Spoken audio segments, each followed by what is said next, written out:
जब आप सच बोलेंगे तो एक तो बहुत बड़ा इसका पॉजिटिव इम्पैक्ट आपकी पर्सनालिटी पर ये पड़ेगा कि आप कॉन्फिडेंट हो जाएंगे पहले से ज़्यादा, क्योंकि कुदरत ने कुछ सच्चाई को कुछ ऐसी ताकत दी है कि जब भी आप सच बोलेंगे आप पहले से ज़्यादा ताकतवर महसूस करेंगे अपने आप को, पहले से ज़्यादा मजबूत महसूस करेंगे अपने आप को।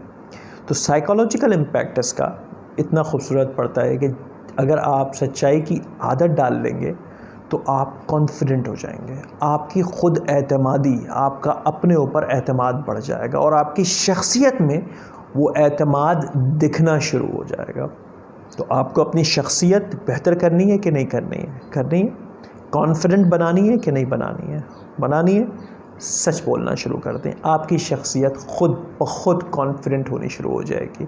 आप लोगों के सामने बोलना शुरू करेंगे और आप जो बोलेंगे लोग आपकी बात का यकीन करना शुरू करेंगे। ओवरनाइट ऐसा कुछ नहीं होगा कि आज आपने एक सच बोला और कल आपको लोग जो है उस हिसाब से रिस्पेक्ट करना शुरू कर दें और यकीन करना शुरू कर दें। इस पर वक्त लगेगा, आपको इसको प्रैक्टिस करना होगा और प्रैक्टिस करते करते लोग आप पर ट्रस्ट करना शुरू करेंगे और आप कॉन्फिडेंट फील करेंगे। चलते हैं नेक्स्ट सेगमेंट की तरफ।